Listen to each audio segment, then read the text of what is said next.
start. It just what? started. Oh, it just started? Oh man, I came really hot out of the gate there. All right, I'm trying this again. Friends, Romans, countrymen, welcome. It is Friday night. We are doing some theater. This is No Exit Theater Collective. This is our debut show. We are doing William Shakespeare's Much Ado About Nothing, slightly abridged.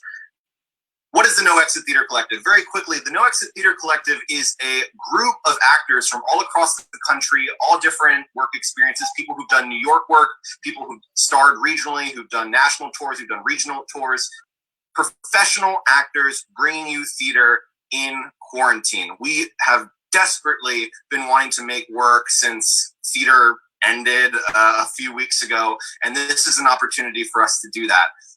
We have a wonderful collection of actors here tonight, and we are going to introduce ourselves one by one. All right, so hi, my name is Heidi Tolson. I will be playing Benedick, and my pronouns are she, her, or they, them. I have no preference. Hi, I'm Ellen. I'm going to be playing Beatrice and the Watchmen. My pronouns are she, her, hers. Hello, I'm Noah Barson. I'll be playing Claudio, and my pronouns are he, him, his. Hello, I'm Caity MacNeil. I'm playing Hero, and my pronouns are she, her, hers. Hey, I'm Lorian Gish. I am playing Don John and Verges, and I'm she, her. I'm Tessa Ramirez Keough. I'll be playing Don Pedro and Conrade, and my pronouns are she, her, or they, them. No preference. Hi, my name is MJ Bird, and I'll be playing Borachio and Ursula. My pronouns are they and them. Hi, my name is Angel Rafael Tavarez, and I will be playing Leonato and Balthasar. My pronouns are he, him, they, them, no preference. Hi, I'm Meagan Sisler. I'm playing Dogberry, and my pronouns are she, her. Hi, my name is Theodosia Arcidiacono. I'll be playing Margaret, Antonio, and the Friar, and my pronouns are she, her, hers. Hi, my name is Ben Natan. I am playing the Messenger. I am playing Sexton. I will be reading stage directions this evening, and I also have the pleasure of directing all of these wonderful actors. Hi, I'm Zainab, actor, and I'll be technical directing this. And my pronouns are she, her. So, a few quick things before we jump into the play. There are only a few rules for this production. Rule 1, I will be reading stage directions to point out any specific settings, times, locations that happen across this play. 2, if an actor is not on screen, if you cannot see their beautiful face, they are not on stage either. I will be darkened when I'm reading the stage directions. And finally, if you see an actor in a slightly different outfit, that means they are a different character. Without further ado, we at the No Exit Theater Collective are happy to present Much Ado About Nothing.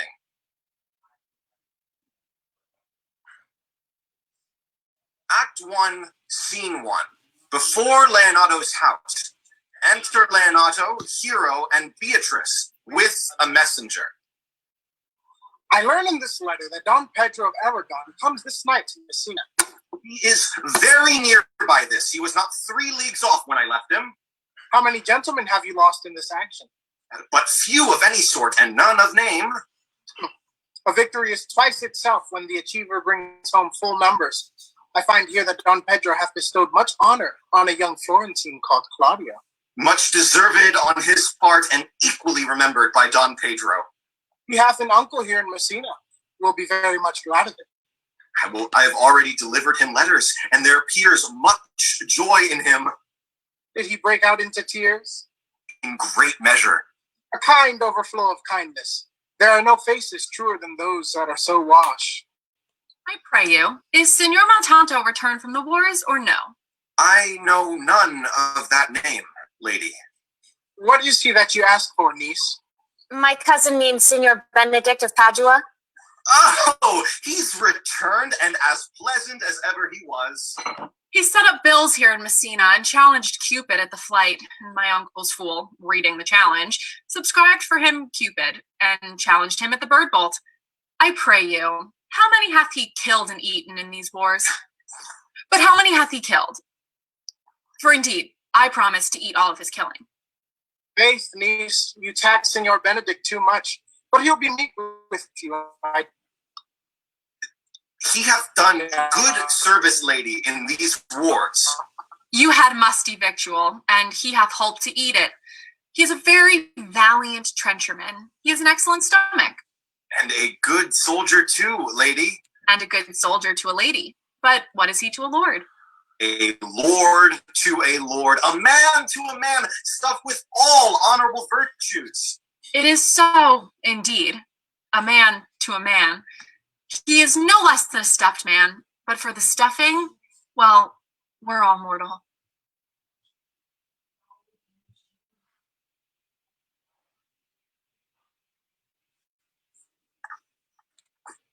We may have lost Leonato.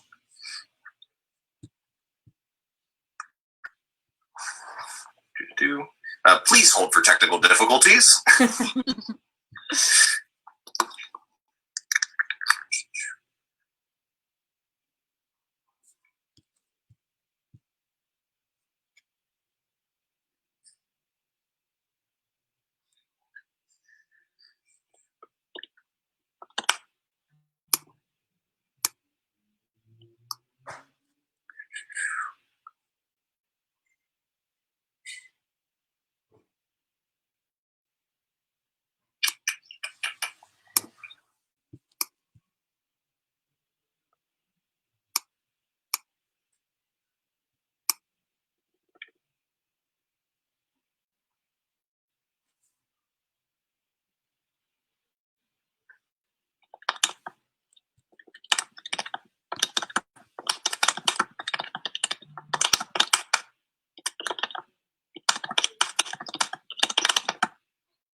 We are back. Unfortunately, Angel was experiencing some technical difficulties. We will proceed with the scene, and I will also read for Leonato and the messenger. So if I'm talking to myself, that is what's happening.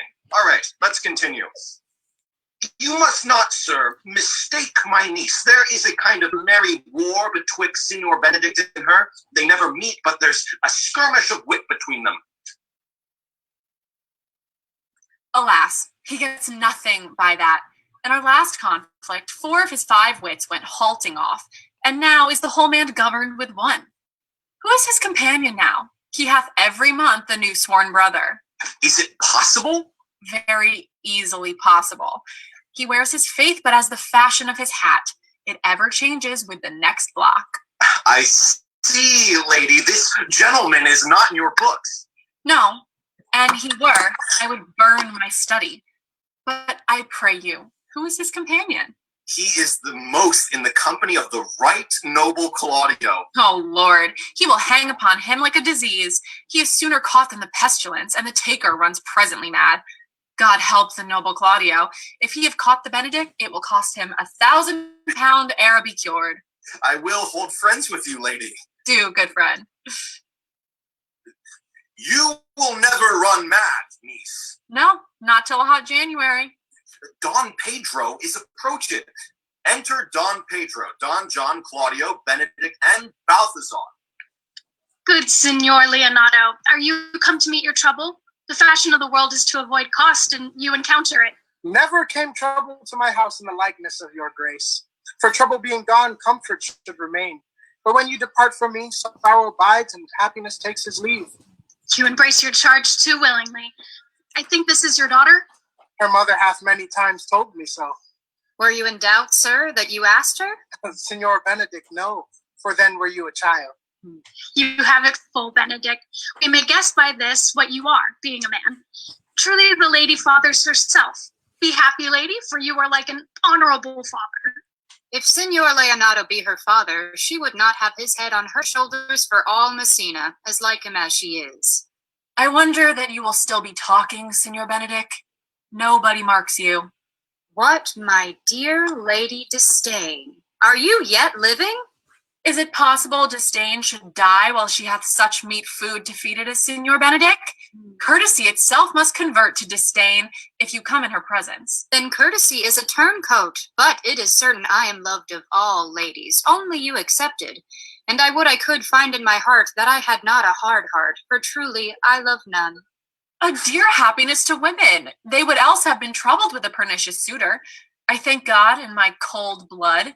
I am of your humor for that. I'd rather hear my dog bark at a crow than a man swear he loves me. God keep your ladyship still in that mind, so some gentleman or other shall scape a predestinate scratched face. Scratching could not make it worse, and 'twere such a face as yours. Well, you are a rare parrot teacher. A bird of my tongue is better than a beast of yours. I would my horse had the speed of your tongue, and so good a continuer. But keep your way. In God's name I have done. You always end with a jade trick. I know you of old. That is the sum of all, Leonato. Signor Claudio and Signor Benedick, my dear friend Leonato hath invited you all. I tell him we shall stay here at the least a month, and he heartily prays some occasion may detain us longer. I dare swear he is no hypocrite, but prays from his heart. If you swear, my lord, you shall not be forsworn. To Don John? Let me bid you welcome, my lord. Being reconciled to the prince your brother, I owe you all duty. Thank you. I am not of many words, but I thank you. Please at your grace lead on. Your hand, Leonato, we will go together. Exeunt all except Benedick and Claudio. Benedick, didst thou note the daughter of Signor Leonato? I noted her not, but I looked on her. Is she not a modest young lady? Do you question me as an honest man should do, for simple and true judgment, or would you have me speak after my custom, as being a professed tyrant of their sex? No, I pray thee speak in sober judgment. Why, in faith, methinks she's too low for a high praise, too brown for a fair praise, and too little for a great praise. Only this commendation I can afford her. That were she other than she is, she were unhandsome, and being no other but as she is, I do not like her. Thou thinkest I am in sport. I pray thee, tell me truly how thou likest her. Would you buy her that you inquire after her? Can the world buy such a jewel? Yea, and the case to put it into. But speak you this with a sad brow? In mine eyes she is the sweetest lady that ever I looked on. I can see yet without spectacles, and I see no such matter. There's her cousin, and she were not possessed with a fury, exceeds her as much in beauty as the 1st of May doth the last of December. But I hope you have no intent to turn husband, have you? I would scarce trust myself, though I had sworn the contrary, if Hero would be my wife. Is it come to this? In faith, hath not the world one man, but he will wear his cap with suspicion? Shall I never see a bachelor of 80 again? Go to, in faith, and thou wilt need thrust my neck into a yoke, wear the print of it, and sigh away Sundays. Look, Don Pedro has returned to seek you. Re-enter Don Pedro. What secret hath held you here that you followed not to Leonato's? I would your grace constrain me to tell. I charge thee on my allegiance. You hear, Count Claudio? I can be as secret as a dumb man. I would have it you think so, but on my allegiance, mark you this, on my allegiance, he is in love. With who? Now, that is your grace's part. Mark how short his answer is. With Hero, Leonato's short daughter. If this were so, so were it uttered.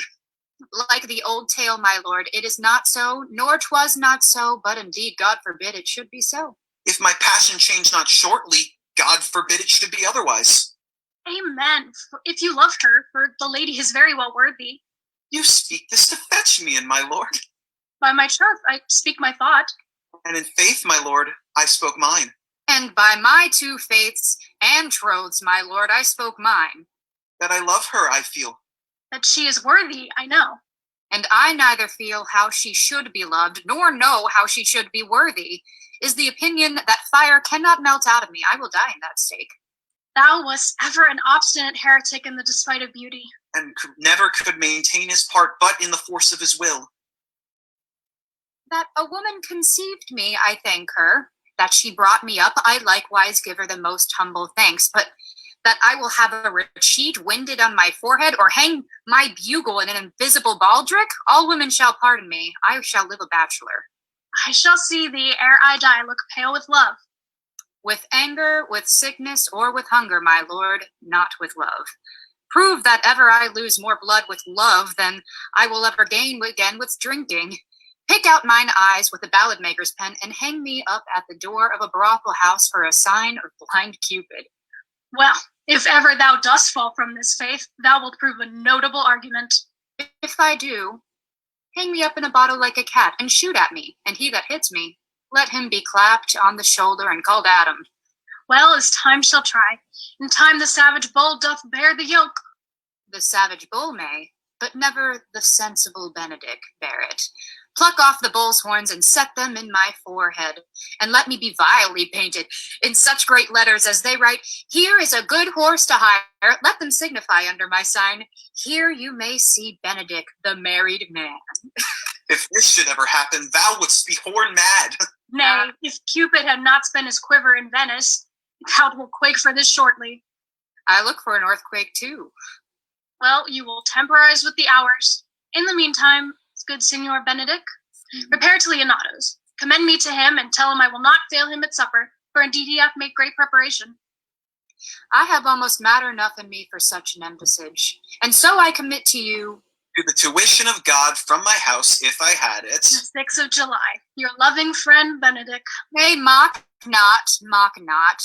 To body of your discord have guarded with fragments, and the guards are but slightly basted on neither. Ere you flout old ends any further, examine your conscience. And so I leave you. Benedick exits. My liege, your highness now may do me good. My love is thine to teach.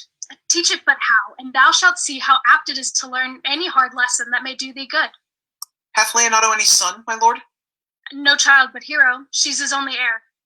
Dost thou affect her, Claudio? Oh, my lord.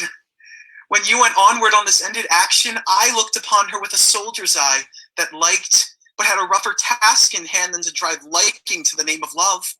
But now I am returned, and the war thoughts have left their places vacant. In the rooms come thronging soft and delicate desires, all prompting me how fair young Hero is. Saying I liked her ere I went to wars. Thou wilt be like a lover presently, and tire the hero with a book of words. If thou dost love fair Hero, cherish it, and I will break with her and with her father, and thou shalt have her. Was not to this end that thou beganst to twist so fine a story? How sweetly you do minister to love, that no loves grief by his complexion. But lest my liking might seem too sudden, I would have salved it with a longer treatise. What need the bridge much broader than the flood? The fairest grant is the necessity. Look what will serve as fit. 'Tis once thou lovest, and I will fit thee with the remedy. I know we shall have reveling tonight, and I will assume thy part in some disguise, and tell fair Hero I am Claudio. And in her bosom I'll enclasp her heart, and take her hearing prisoner with the force and strong encounter of my amorous tale. Then after to her father will I break, and the conclusion is she shall be thine. In practice let us put it presently. Exeunt. Act 1, Scene 2. A room in Leonato's house. Enter Leonato and Antonio, meeting. How now, brother? Where is my cousin, your son? Hath he provided this music? He is very busy about it. But, brother, I can tell you strange news that I have yet dreamt of. Are they good? As the event stamps them, but they have a good cover. They show well outward. The Prince and Count Claudio, walking in a thick pleached alley in mine orchard, were thus much overheard by a man of mine. The Prince discovered that Claudio that he loved my niece, your daughter, and meant to acknowledge it this night in the dance. And if he found her accordant, he meant to take the present time by the top and instantly break it with you. Hath the fellow any wit that told you this? A good sharp fellow. I will send for him, and question him yourself. No, we will hold it as a dream till it appear itself. But I will acquaint my daughter withal, that she may be the better prepared for an answer, if peradventure this be true. Go you and tell her of it. Enter attendants. Cousins, you know what you have to do. Oh, I cry you mercy, friend. Go you with me, and I will use your skill. Good cousin, have a care this busy time. Exeunt. Act 1, Scene 3. The same. Enter Don John and Conrad. What the good year, my lord? Why are you thus out of measure sad? There is no measure in the occasion that breeds. Therefore the sadness is without limit. Reason? When I have heard it, what blessing brings it? If not a present remedy, at least a patient sufferance. I cannot hide what I am. I must be sad when I have cause and smile at no man's jest, eat when I have stomach and wait for no man's leisure, sleep when I am drowsy and tend on no man's business, laugh when I am merry and claud no man's humor. Yea, but you must not make the full show of it till you may do without controlment. You have of late stood out against your brother, and he hath ta'en you newly into his grace, where it is impossible you should take true root, but by the fair weather that you make yourself. It is needful that you frame the season for your own harvest. I had rather be a canker in a hedge than a rose in his grace, and it better fits my blood to be disdained of all than to have fashioned a carriage to rob love from any. In this, though I not be said to be a flattering honest man, must not be denied that I am a pain-dealing villain. I am trusted with a muzzle and enfranchised with a clog. Therefore I have decreed not to sing in my cage. If I had my mouth, I would bite. If I had my liberty, I would do my liking. In the meantime, let me be that I am, and seek not to alter me. Can you make no use of your discontent?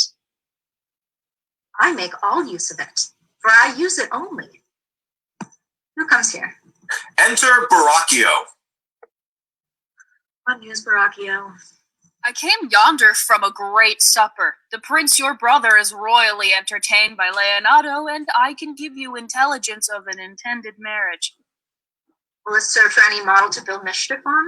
What is he for a fool that betroths himself to unquietness? Oh, Mary, it is your brother's right hand. Who, the most exquisite Claudio? Even he. A proper squire, and who, which way looks he? Mary, on Hero, the daughter and heir of Leonato. A very forward march, Dick. How came you to this? Being entertained for a perfumer, I was smoking a musty room, comes me, the prince, and Claudio hand in hand in sad conference. I whipped me behind the arras, and there heard it agreed upon that he, the prince, should woo Hero for himself, and, having obtained her, give her to Count Claudio. Come, let us thither. This may prove food for my displeasure. The young startup hath all the glory of my overthrow. If I can cross him any way, I must bless myself every way. You are both sure and will assist me? To the death, my lord. Let us to the great supper. Their cheer is the greater that I am subdued. Would the cook were on my mind. Shall we prove what's to be done? We'll wait upon your lordship. Exeunt. Act 2, Scene 1. A hall in Leonato's house. Enter Leonato, Antonio, Hero, Beatrice, and others. Was not Count John here at the supper? I saw him not. How tartly that gentleman looks. I can never see him, but I am heartburned an hour after. He is of a very melancholy disposition. He were an excellent man that were made just in the midway between him and Benedick. The one is too like an image and says nothing, and the other is too like my lady's eldest son, evermore tattling. Then half Signor Benedick's tongue in Count John's fit mouth, and half Count John's melancholy in Signor Benedick's face. With a good leg, and a good foot, uncle, and money enough in his purse. Such a man would win any woman in the world if it could get her goodwill. By my troth, niece, thou wilt never get thee a husband if thou be so shrewd of thy tongue. In faith, she's too cursed. Too cursed is more than cursed. I shall lessen God's sending that way, for it is said, God sends a cursed cow short horns, but to a cow too cursed, he sends none. So by being too cursed, God will send you no horns. Just. If he send me no husband, for the which blessing I am at him upon my knees every morning and evening. Lord, I could not endure a husband with a beard on his face. You may light on a husband that hath no beard. What should I do with him? Dress him in my apparel and make him my waiting gentlewoman? He that hath a beard is more than a youth, and he that hath no beard is less than a man. Well, then go you into hell? No, but to the gate, and there will the devil meet me, like an old cuckold with horns on his head, and say, Get you to heaven, Beatrice. Get you to heaven, there's no place for you maids. So deliver I up my apes and away to St. Peter for the heavens. He shows me where the bachelors sit, and there we live as merry as the day is long.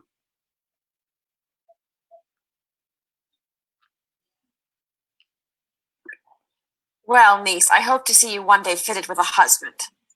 Not till God make men of some other metal than earth. Would it not grieve a woman to be overmastered with a pierce of valiant dust, to make an account of her life to a clod of wayward marl? No, uncle, I'll none.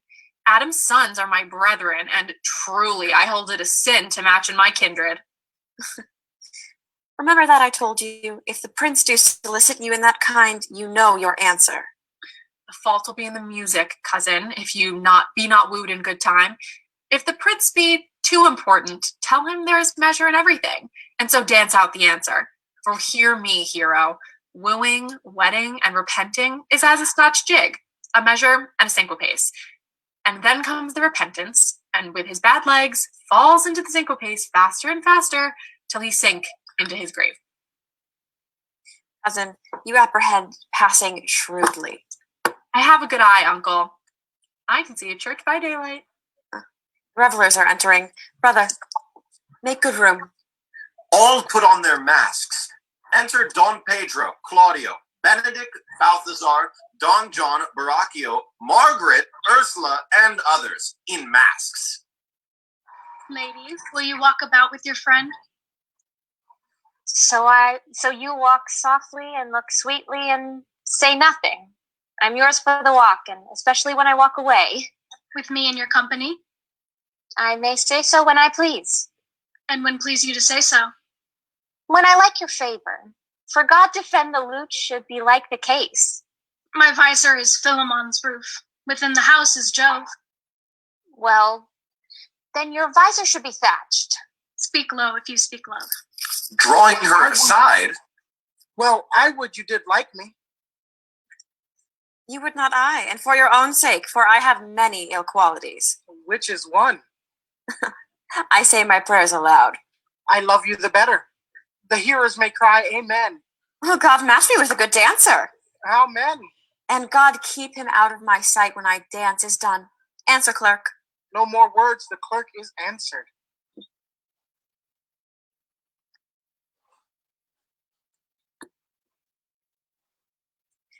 At a word, I am not. Tell you true, I counterfeit him.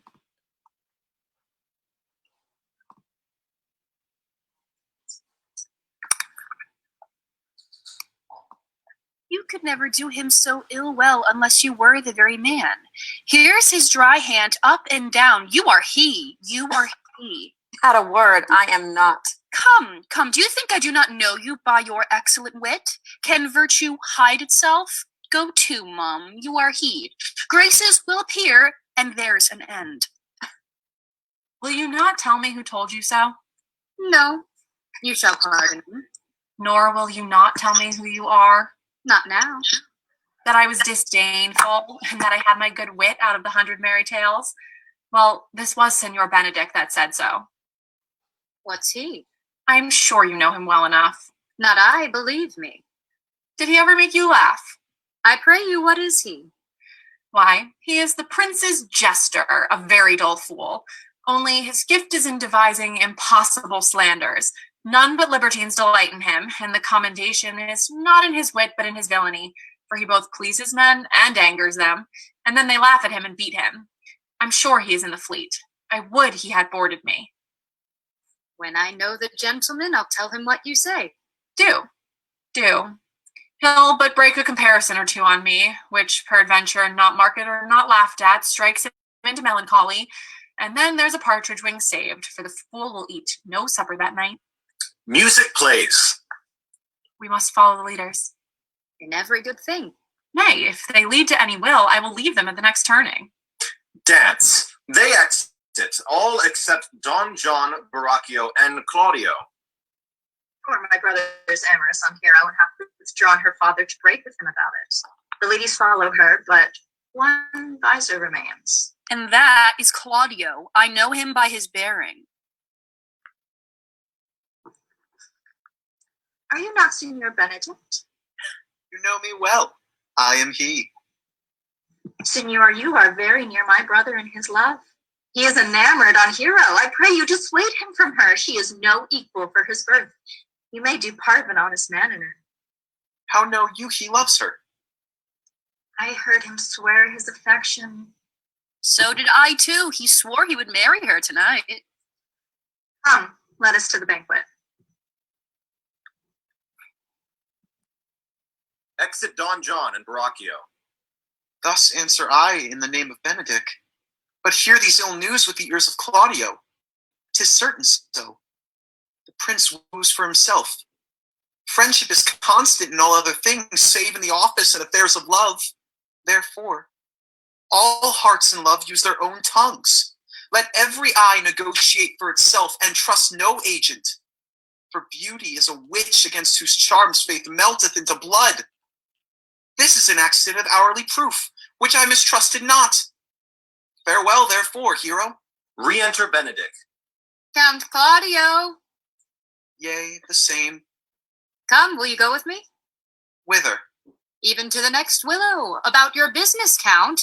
What fashion will you wear the garland of? About your neck like a usurer's change, or under your arm like a lieutenant's scarf? You must wear it one way, for the prince hath got your hero. I wish him joy of her. Why, that's spoken like an honest rover, so they sell bullocks. But do you think the prince would serve you thus? I pray you leave me. Oh, now you strike like a blind man. 'Twas the boy that stole your meat, and you'll beat the post? If it will not be, I'll leave you. Claudio exits. Alas, poor hurt fowl. Now he'll creep into the sedges. But that my lady Beatrice should know me and not know me. The prince's fool? Ha! It may be I go under that title because I am merry. Yea, but I am apt to do myself wrong. I am not so reputed. It is the base, though bitter disposition of Beatrice that puts the world into her person and so gives me out. Well, I'll be revenged as I may. Re-enter Don Pedro. Now, Signor, where's the Count? Did you see him? Troth, my lord, I have played the part of Lady Fame. I found him here as melancholy as a lodge in a warren. I told him, and I think I told him true, that your grace had got the goodwill of his young lady, and I offered him my company to a willow tree, either to make him a garland, or be forsaken, or to bind him up a rod, as worthy of being whipped. To be whipped? What's his fault? The flat transgression of a schoolboy, who, being overjoyed with finding a bird's nest, shows it his companion, and he steals it. Wilt thou make a trust a transgression? The transgression is in the stealer. Yet it had not been amiss, the rod had been made, and the garland too, for the garland he might have worn himself, and the rod he might have bestowed onto you, who, as I take it, have stolen his bird's nest. I will but teach them to sing and restore them to the owner. If their singing answer your saying, by my faith you say honesty. The lady Beatrice hath a quarrel with you. The gentleman that danced with her told her she is much wronged by you. Oh, she misused me past the endurance of a block. An oak with one green leaf on it would have answered her. My very visor began to assume life and scold with her. She told me that I was the prince's jester, that was duller than a great thaw, huddling jest upon jest, with such impossible conveyance upon me that I stood like a man at a lark, with the whole army shooting at me. She speaks poignards, and every word stabs. If her breath were as terrible as her terminations, there were no living near her. She would infect the North Star. I would not marry her. Look, Here she comes. Enter Claudio, Beatrice, Hero, and Leonato. Will your grace command me any service to the world's end? I will go to the slightest errand now, to the Antipodes, if you can devise to send me on. I will fetch you a toothpicker now from the furthest inch of Asia. Company. Oh, good sir, here's a dish I love not. I cannot endure my lady tongue. Benedick exits. Come, lady, come. You have lost the heart of Signor Benedick. Indeed, my lord. He lent it me a while, and I gave him use for it. A double heart for his single one. Marry, once before he won it of me with false dice. Therefore your grace may well say I have lost it. You have put him down, lady. You have put him down. So I would not he should do me, my lord, lest I prove the mother of fools. I have brought Count Claudio, whom you sent me to see. Oh, how now, Count? Wherefore are you sad? Not sad, my lord. How then, sick? Neither, my lord. The Count is neither sad, nor sick, nor merry, nor well, but civil Count. Civil as an orange, and something of the jealous complexion. Faith, lady, I think your blazon to be true, though I'll be sworn if he be so, his conceit is false. Here, Claudio, I have wooed in thy name, and fair hero is won. I have broke with the father, and goodwill obtained. Name the day of marriage, and God give thee joy. Count, take of me my daughter, and with her my fortunes. His grace hath made the match, and all grace say amen to it. Speak, Count. 'Tis your cue. Silence is the perfectest herald of joy. I were but little happy if I could say how much. Lady, as you are mine, I am yours. I give away myself for you and dote upon the exchange. Speak, cousin, or if you cannot, stop his mouth with a kiss and not let him speak either. In faith, lady, you have a merry heart. Yea, my lord, I think it, poor fool. It keeps on the windy side of care. My cousin tells him in his ear that he is in her heart. And so she doth, cousin. Good lord, for alliance. Thus goes everyone to the world, but I am sunburnt. I may sit in a corner and cry, hi-ho, for a husband. Lady Beatrice, I will get you one. I would rather have one of your father's getting. Hath your father ne'er a brother like you? Your father got excellent husbands, if a maid could come by them. Will you have me, lady? No, my lord, unless I might have another for working days. Your grace is too costly to wear every day. But I beseech your grace, pardon me. I was born to speak all mirth and no matter.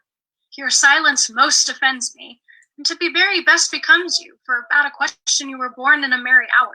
No, sure, my lord, my mother cried, but then there was a star danced, and under that I was born. Cousins, God give you joy. Niece, will you look to those things I told you of? I cry you mercy, uncle. By your grace's pardon. Beatrice exits. By my troth, a pleasant-spirited lady. There's little of the melancholy element in her, my lord. She is never sad but when she sleeps, and not ever sad then, for I have heard my daughter say that she hath often dreamed of unhappiness and waked herself with laughing. She cannot endure to hear tell of a husband. Oh, by no means. She mocks all of her wooers out of suit. She were an excellent wife for Benedick. Oh, my lord, my lord. If they were but a week married, they would talk themselves mad. County Claudio, when mean you go to church? Tomorrow, my lord. Time goes on crutches till love have all his rights. Not till Monday, my dear son, which is hence a just 7 night, and a time too brief, too, to have all things answer my mind. Come, you shake your head at so long a breathing, but I warrant thee, Claudio, the time shall not go dully by us. I will, in the interim, undertake one of Hercules' labors, which is to bring Signor Benedick and the Lady Beatrice into a mountain of affection, the one with the other. I would fain have it a match, and I doubt not but to fashion it. You three will minister assistance, and as I shall give you direction. My lord, I am for you, though it cost me 10 nights' watchings. And I, my lord. And you too, gentle hero? I will do any modest office, my lord, to help my cousin to a good husband. And Benedick is not the unhopefullest husband that I know. Thus far I can praise him. He is of a noble strain, and approved valor, and confirmed honesty. I will teach you how to humor your cousin that she should fall in love with Benedick. And I, with your 2 helps, will so practice on Benedick that, in despite of his quick wit and queasy stomach, he shall fall in love with Beatrice. If we can do this, Cupid is no longer an archer. His glory shall be ours, for we are the only love gods. Go in with me, and I will tell you my drift. Exit. Act 2, Scene 2. The same. Enter Don John and Borachio. It is so that Count Claudio shall marry the daughter of Leonato. Yea, my lord, but I can cross it. Any bar, any cross, any impediment will be medicinable to me. I am sick in displeasure to him, and whatsoever comes athwart his affection ranges evenly with mine. How canst thou cross this marriage?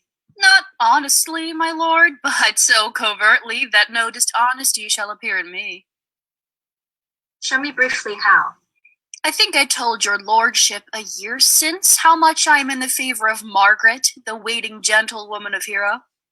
I remember. I can, at any unseasonable instant of the night, appoint her to look out at her lady's chamber window. What life is in that to be the death of this marriage? The poison of that lies in you to temper. Go you to the prince your brother, spare not to tell him that he hath wronged his honor in marrying the renowned Claudio, whose estimation you mightily hold up, to a contaminated stale, such a one as Hero. What proof shall I make of that? Proof enough to misuse the prince, to vex Claudio, to undo Hero, and kill Leonato. Look for you any other issue? Only to despite them I will endeavor anything. Go then, find me a meet hour to draw Don Pedro and the Count Claudio alone. Tell them that you know that Hero loves me. Intend a kind of zeal both to the prince and Claudio, as in a love of your brother's honor, who hath made this match, and his friend's reputation, who is thus like to be cozened with the semblance of a maid. That you have discovered thus. They will scarcely believe this without trial. Offer them instances, which shall bear no less likelihood than to see me at her chamber window. Hear me call Margaret Hero. Hear Margaret term me Claudio, and bring them to see this the very night before the intended wedding. For in the meantime, I will so fashion the matter that Hero shall be absent, and there shall appear such seeming truth of Hero's disloyalty that jealousy shall be called assurance, and all the preparation overthrown. Throw this to what verse it can, and into practice. Be cunning in the working of this, and thy fee is 1,000 ducats?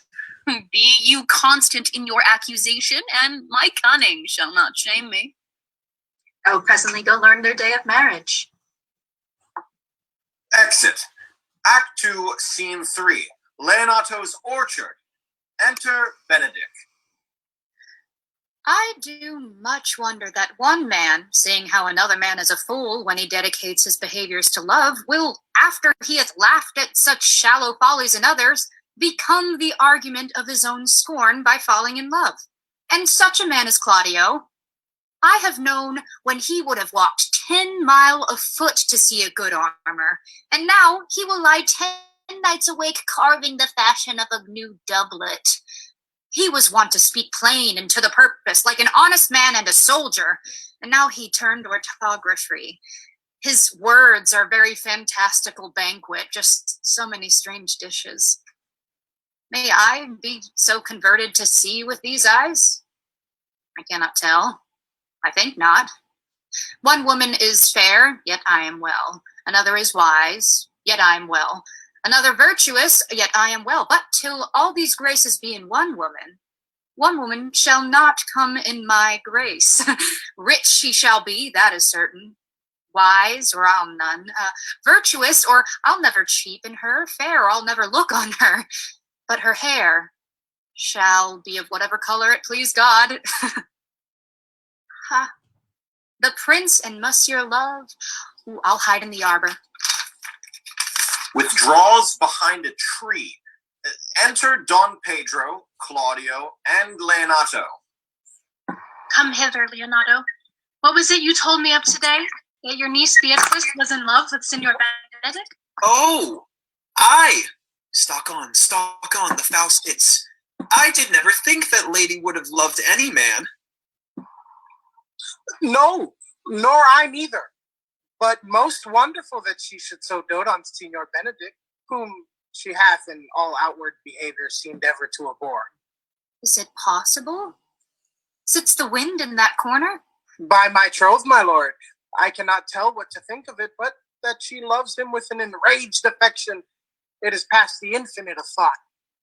Maybe she doth but counterfeit. Faith, like enough. Oh God, counterfeit. There was never counterfeit of passion came so near the life of passion as she discovers it. Why? What effects of passion shows she? Bait the hook well, this fish will bite. What effects, my lord? She will sit you. You heard my daughter tell you how. She did indeed. How? How, I pray you? You amaze me. I would have thought her spirit had been invincible against all assaults of affection. I would have sworn it had, my lord, especially against Benedick. I should think this a gull, but that the white-bearded fellow speaks it. Avery cannot sure hide himself in such reverence. He hath taken the infection. Hold it up. Hath she made her affection known to Benedick? No, and swears she never will. That's her torment.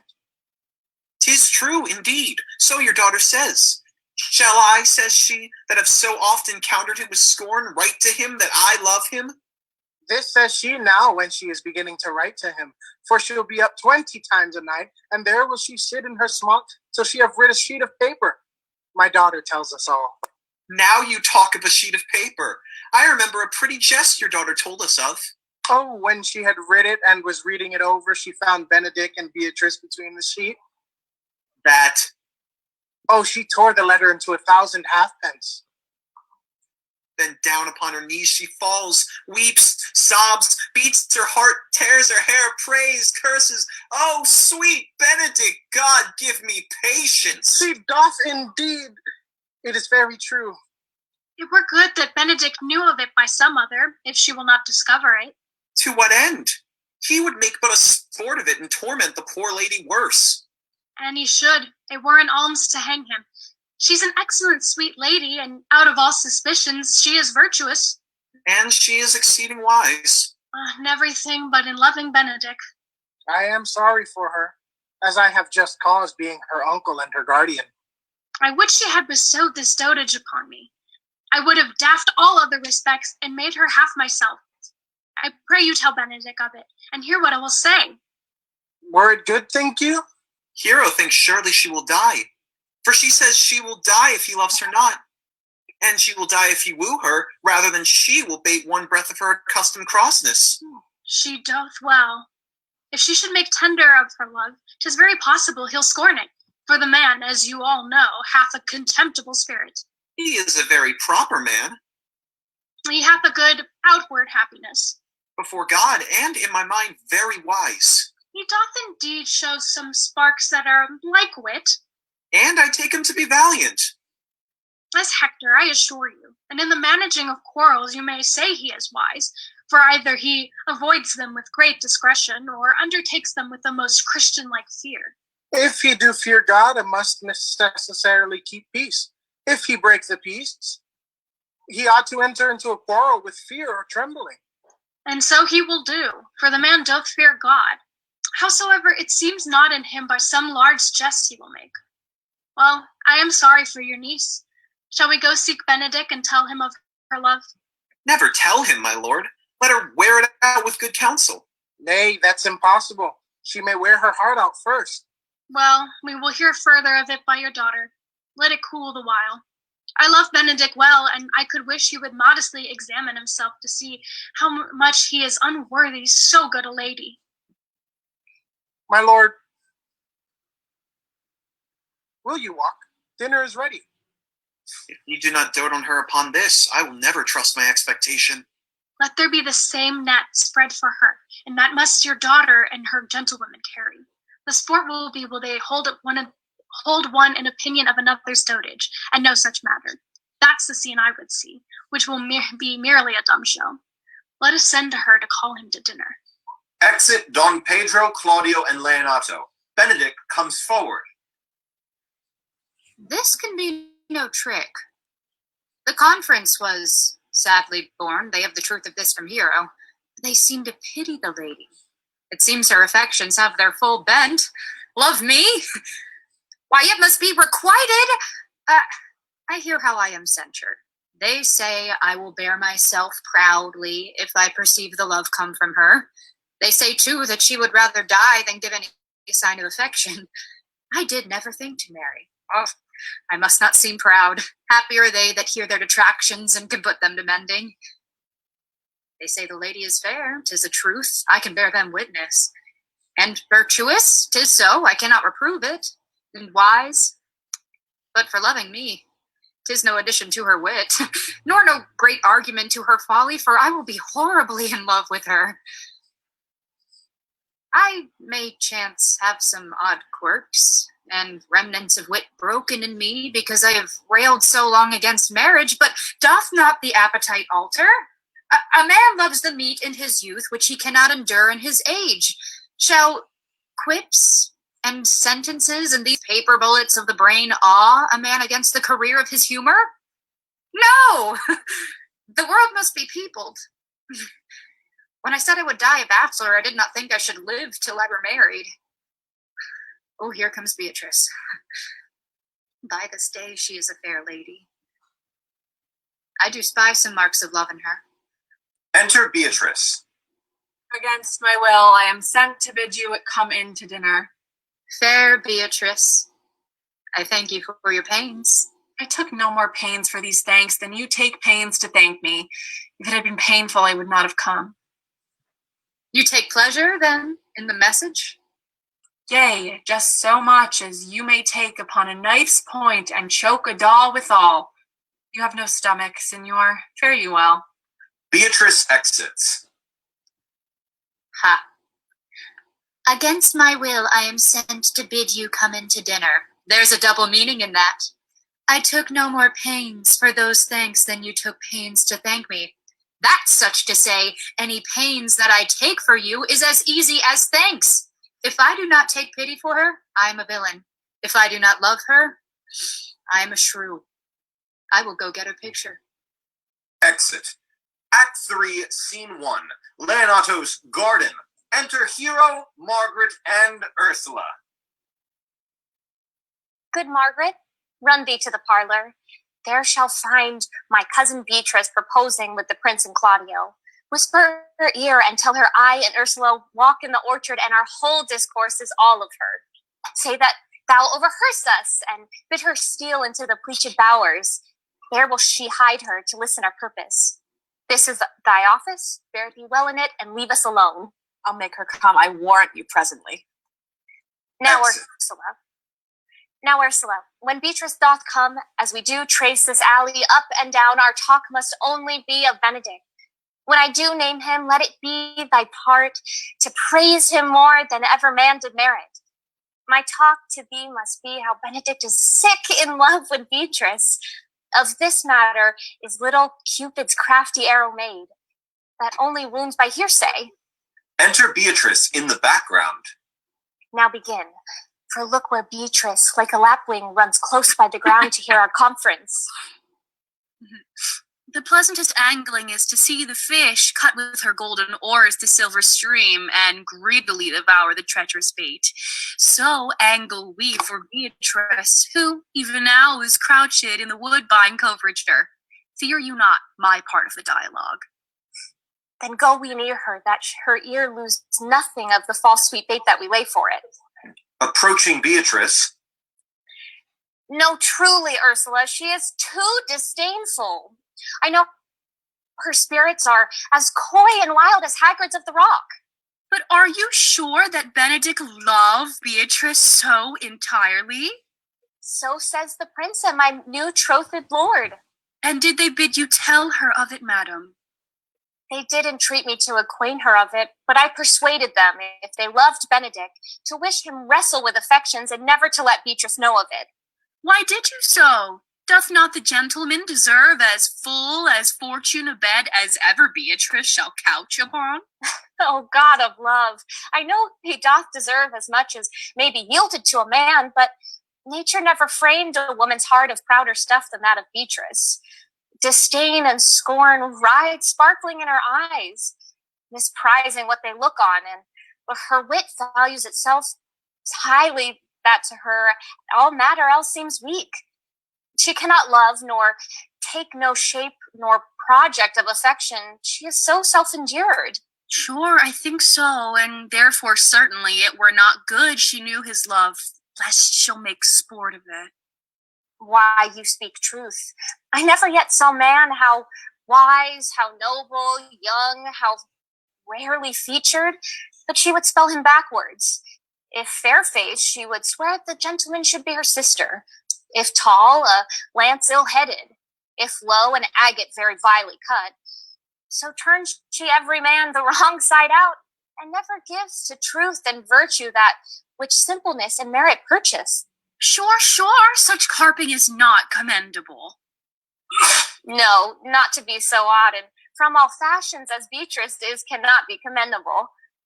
But who dare tell her so? If I should speak, she would mock me into air. Therefore, let Benedick, like covered fire, consume away in sighs, waste inwardly. It were a better death than die with mocks, which is as bad as die with tickling. Yet tell her of it. Hear what she will say. No, rather I will go to Benedick and counsel him to fight against his passions. And truly, I'll devise some honest slander to stain my cousin with.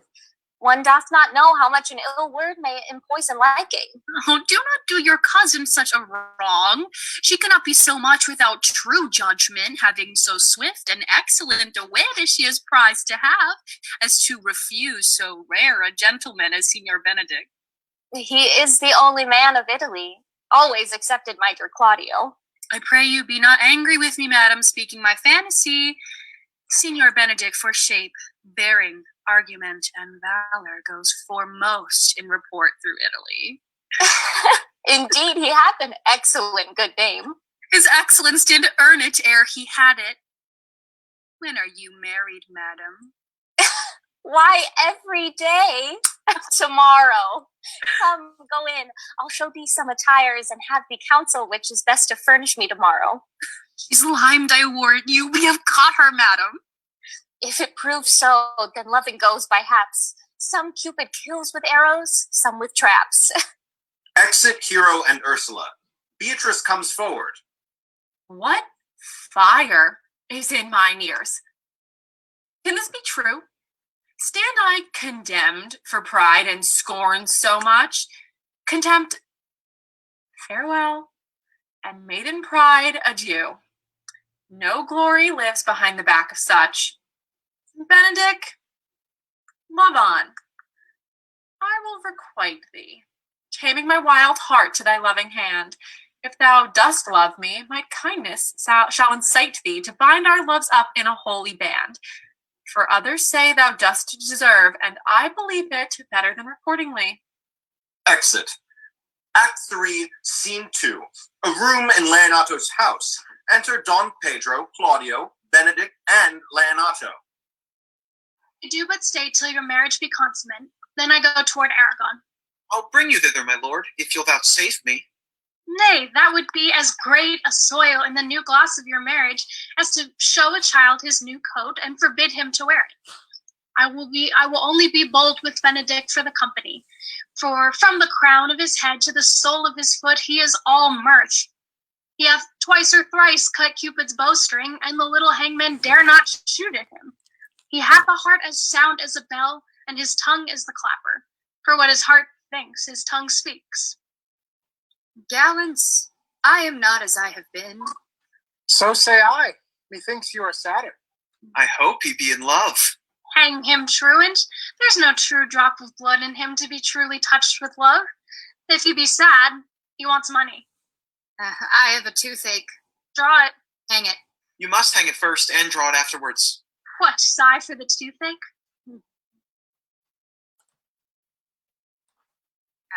Well, everyone can master a grief, but he that has it. Yet say I, he is in love.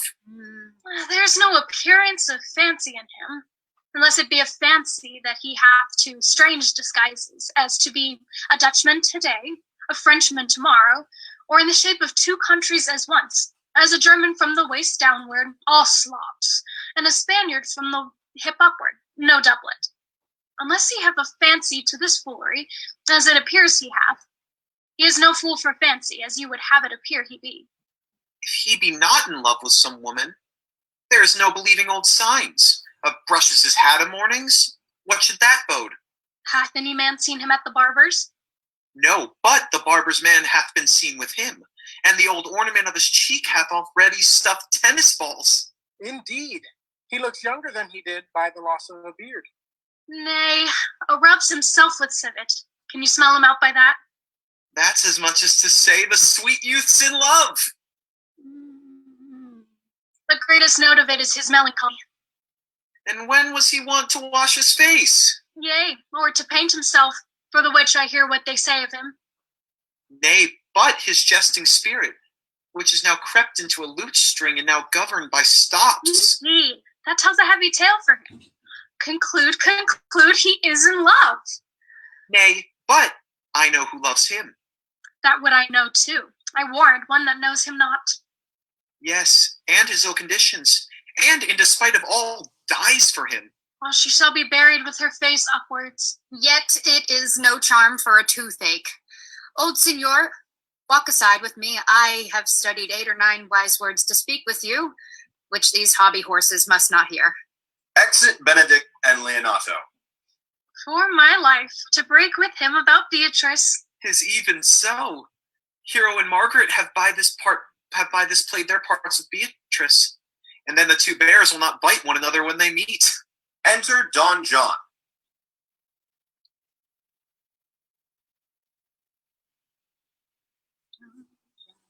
My lord and brother, God save you. Good Ian, brother. If your leisure serve, I would speak with you. In private? If it please you. Yet Count Claudio may hear for what I would say or speak some of concerns of him too. What's the matter? Means your lordship to be married tomorrow. You know he does. I know not that when he knows what I know. If there be any impediment, I pray you discover it. You may think that I love you not. Let that appear hereafter that I aim better at me, that by now I will manifest. For my brother, I think he holds you well, and in dearness of heart hath helped to effect your ensuing marriage. Surely, suit ill spent and ill bestowed. Why? What's the matter? I came hither to tell you, and circumstances shortened, for she has been long to a talking of, the lady is disloyal. Who, Hero? Even she, Leonato's hero, your hero, every man's hero. Disloyal? The word is too good to paint out her wickedness. I could say she were worse, think you a worse title, and I would fit her to it. Wonder not to further warrant, but go with me tonight. You shall see her chamber window entered, even the night of before her wedding day. If you love her then, tomorrow wed her. But it would be better for your honor to change your mind. May this be so? I will not think it. If you dare not trust that you see, confess that you not know. If you follow me, I will show you enough, and when you've seen and heard more, proceed accordingly. If I see anything tonight why I should not marry her, tomorrow in the congregation where I should wed, there will I shame her. And as I wooed for thee to obtain her, I will join with thee to disgrace her. I will disparage her no farther till you are my witnesses. Bear coldly, but till midnight, and let the issue show itself. Oh, day untowardly turned. Oh, mischief strangely thwarting. Oh, plague, right well prevented. So you will say now when you have seen the sequel. Exit. Act 3, Scene 3. A street. Enter Dogberry and Verges with the watch. Are you good men and true? Yea, or else it would be pity that they should suffer salvation, body and soul. Nay, that were a punishment too good for them, if they should have any allegiance in them being chosen for the prince's watch. Well, give them their charge, neighbor Dogberry. First, who think you the most desertless man to be constable? Hugh Oatcake, sir, or George Seagull, for they can write and read. Come hither, neighbor Seagull. God hath blessed you with a good name. To be a well-favored man is the gift of fortune, but to write and read comes by nature. Both, which, Master Constable? You have! I knew it would be your answer. Well, for your favor, sir, while give God thanks and make no boast of it, and for your writing and your reading, let that appear when there is no need for such vanity. You are thought here to be the most senseless and fit man for the constable of the watch. Therefore, bear you the lantern. This is your charge. You shall comprehend all vagrom men. You are to bid any man stand in the prince's name. How if it will not stand? Why, then, take no note of him, but let him go, and presently call the rest of the watch together, and thank God you are rid of a knave. If he will not stand where he is bidden, he is none of the prince's subjects. True, and they are to meddle with none but the prince's subjects. You shall also make no noise in the streets, for the watch to babble and to talk is most tolerable and not to be endured. We will rather sleep than talk. We know what belongs to a watch. Why, you speak like an ancient and most quiet watchman, for I cannot see how sleeping should offend. Only have a care that your bills be not stolen. Well, you are to call at all the alehouses and bid those that are drunk get them to bed. How if they will not? Why, then, let them alone till they are sober. If they make you not then the better answer, you may say, they are not the men you took them for. Well, sir. If you meet a thief, you may suspect him by virtue of your office to be no true man, and for such kind of men, the less you meddle or make with them, why, the more is for your honesty. If we know him to be a thief, shall we not lay hands on him? Truly, by your office you may, but I think they that touch pitch will be defiled.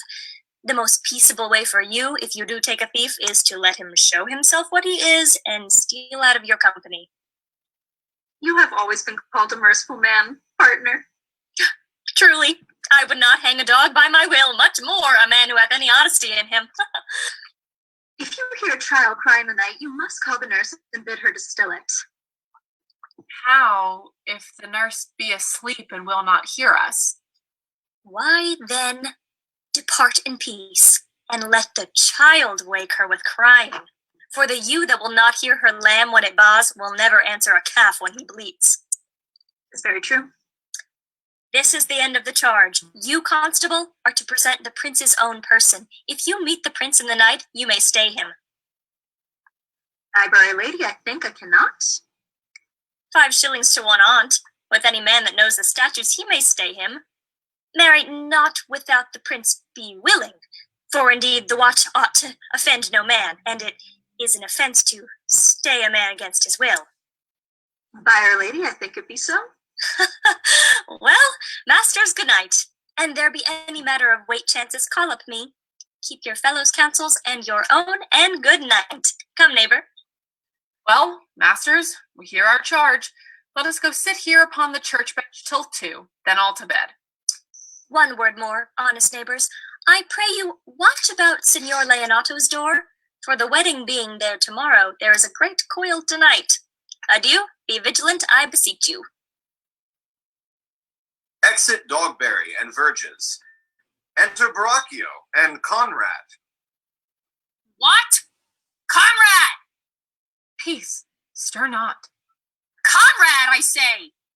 Here, man, I am at thy elbow. Mass, and my elbow itched. I thought there would a scab follow. I will owe thee an answer for that. And now forward with thy tale. Stand thee close, then, under this penthouse, for it drizzles rain, and I, like a true drunkard, will utter all to thee. Some treason, masters, yet stand close. Therefore I know I have earned of Don John 1,000 ducats. Is it possible that any villainy should be so dear? Oh, thou shouldst rather ask if it were possible any villainy should be so rich. For when rich villains have need of poor ones may make what price they will. I wonder at it. That shows thou art unconfirmed. Thou knowest that the fashion of a doublet, or a hat, or a cloak is nothing to a man. Yes, it is apparel. I mean the fashion. Yes, the fashion is the fashion. Tush, I may as well say the fool's a fool, but seest thou not what a deformed thief this fashion is? I know that deformed. Has been a vile thief this 7 year. Goes up and down like a gentleman. I remember his name. Didst thou not hear somebody? No. 'Twas the vane on the house. Seest thou not, I say, what a deformed thief this fashion is?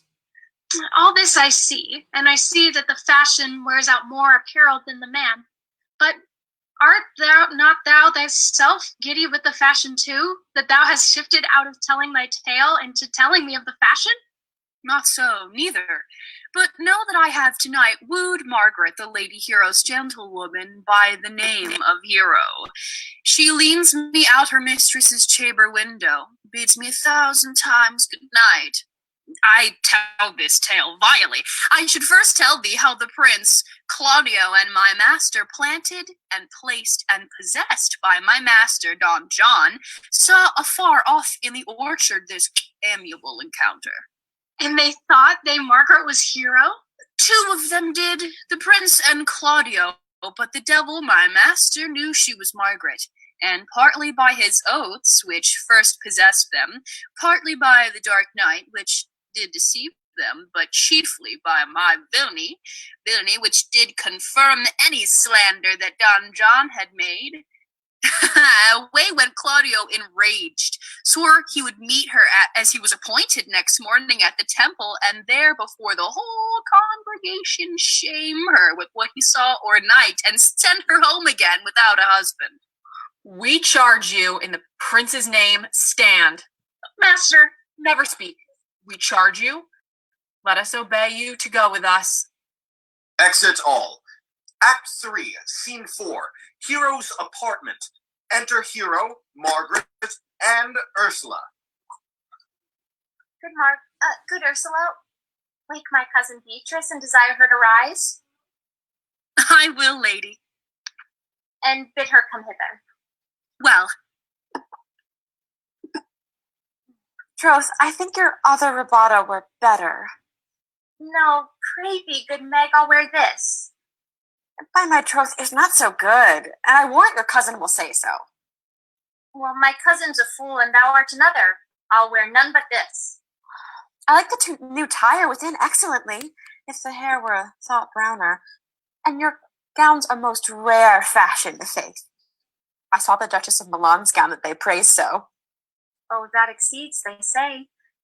By my troth, is but a nightgown in respect to yours. Cloth of gold and cuts and laced with silver, set with pearls, down sleeves, side sleeves, and skirts, underborne with a bluish tinsel, but for a fine, quaint, graceful, and excellent fashion, yours is worth 10 on it. God give me joy to wear it, for my heart is exceeding heavy. It will be heavier by the weight of a man. Fie upon thee, art not ashamed? Of what, lady? Of speaking honorably? Is not marriage honorable in a beggar? Is not your lord honorable without marriage? I think you would have me say, saving your reverence a husband, and bad thinking do not rest true speaking, while offend nobody.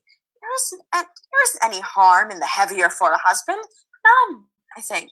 And if it be the right husband and the right wife, otherwise 'tis light and not heavy. Ask my lady Beatrice else. Here she comes. Enter Beatrice. Good morrow, coz. Good morrow, sweet hero. Why, how now? Do you speak in a sick tune? I am out of all other tune, methinks. Claps until light o' love. That goes without burden. Do you sing it, and I'll dance it. You light o' love with your heels. Then, if your husband have stables enough, you'll see he shall lack no barns. Oh, illegitimate construction. I scorn that with my heels. 'Tis almost 5 o'clock, cousin. 'Tis time you were ready. By my troth, I am exceeding ill. For a hawk, a horse, or a husband. For the letter that begins them all, H. Well, and you not be turned Turk. There's no more sailing by the Star. What means the fool, Tro? Oh, nothing, but God send everyone their heart's desire. These gloves the Count sent me, they are an excellent perfume. I'm stuffed, cousin. I cannot smell. A maid and stuffed? There's a goodly catching of cold. Oh, God help me, God help me. How long have you professed apprehension? Ever since you left it. Doth not my wit become me rarely? It is not seen enough. You should wear it in your cap. By my troth, I am sick. Oh, get yourself some of this distilled Codis Benedictus, and lay it on your heart, and it is the only thing for a qualm. There thou prickest her with a thistle. Benedictus. Why Benedictus? You have some moral in this Benedictus. Moral? No, by my troth, I have no moral meaning. I meant plain holy thistle. You may think, perchance, that I think you are in love. Nay, by'r lady, I am not such a fool to think what I list, nor I list not to think what I can, nor indeed I cannot think. If I would think my heart out of catching that you were in love, or that you will be in love, or that you can be in love. Yet Benedict was such another, and now he has become a man. He swore he would never marry, and yet now, in despite of his heart, he eats the meat without grudging, and how you may be converted, I know not, but methinks you look with your eye as other women do. What pace is this that thy tongue keeps? Not a false gallop. Re-enter Ursula. Madam, withdraw. The prince, the count, Signor Benedick, Don John, and all the gallants of town are come to fetch you to church. Help to dress me, good coz, good Meg, good Ursula. Exit. Act 3, Scene 5. Another room in Leonato's house. Enter Leonato with Dogberry and Verges. What would you with me, good neighbor? Marry, sir, I would have some confidence with you that discerns you nearly. Brief, I pray you, for you see it is a busy time with me. Marry, this it is, sir. Yes, in truth it is, sir. What is it, my good friends? Good man Verges, sir, speaks a little off the matter, an old man, sir, and his wits are not so blunt as God help I would desire they were, but, in faith, as honest as the skin between his brows. As thank God I am as honest as any living man that is old and no honester than I. Comparisons are odorous, Palabras, neighbor Verges. Neighbors, you are tedious. It pleases your worship to say so, but we are just the poor duke's officers. But truly, for mine own part, if I were as tedious as a king, I could find it in my heart to bestow it all upon your worship. All tediousness of me, Yea, and 'twere 1,000 pound more than 'tis, for I hear as good exclamation on your worship as of any man in the city, and though I be but a poor man, I am glad to hear it. So am I. I would fain know what you have to say. Marry, sir, it is our watch. Tonight, accepting your worship's presence, hand 10 a couple of errant knaves, as any in Messina. Well said, in faith, neighbor Verges. Well, God's a good man, and 2 men ride of a horse, 1 must ride behind. An honest soul, in faith, sir, by my troth he is, as ever broke bread, but God is to be worshipped. All men are not alike, alas. Ha, good neighbor. Indeed, neighbor, he comes too short of you. Gifts that God gives. I must leave you. 1 word, sir. Our watch, sir, have indeed comprehended 2 auspicious persons, and we would have them this morning examined before your worship. Take their examination yourself and bring it me. I am now in great haste, as it may appear unto you. It shall be suffigance.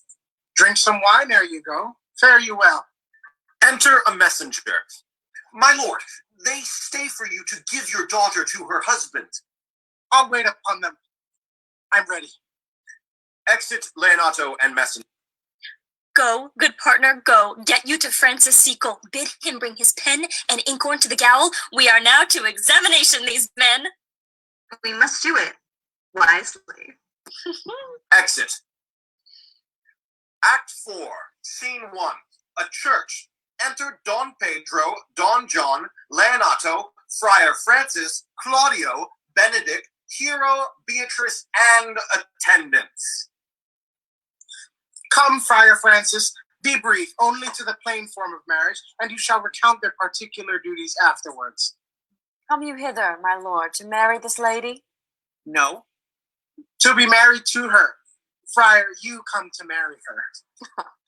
Lady, you come hither to be married to this count? I do. If either of you have any inward impediment why you should not be conjoined, charge you on your souls to utter it. Know you any, hero? None, my lord. Know you any, count? I dare make his answer. None. Oh, what men dare do, what men may do, what men daily do, not knowing what they do. How now, interjections? Why then some be of laughing, as ha ha he. Stand thee by, friar. Father, by your leave, will you with free and unconstrained soul give me this maid your daughter? As freely, son, as God did give her me. And what have I to give you back, whose worth may counterpoise this rich and precious gift? Nothing, unless you render her again. Sweet prince, you learn me noble thankfulness. There, Leonato, take her back again. Give not this rotten orange to your friend. Behold how like a maid she blushes here.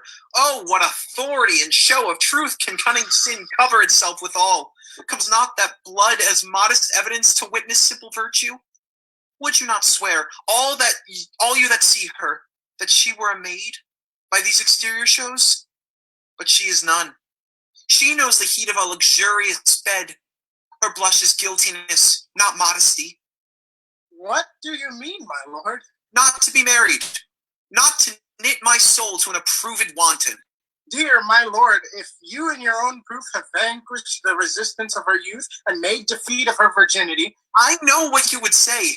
If I have known her, you will say she did embrace me as a husband and so extenuate the forehead sin.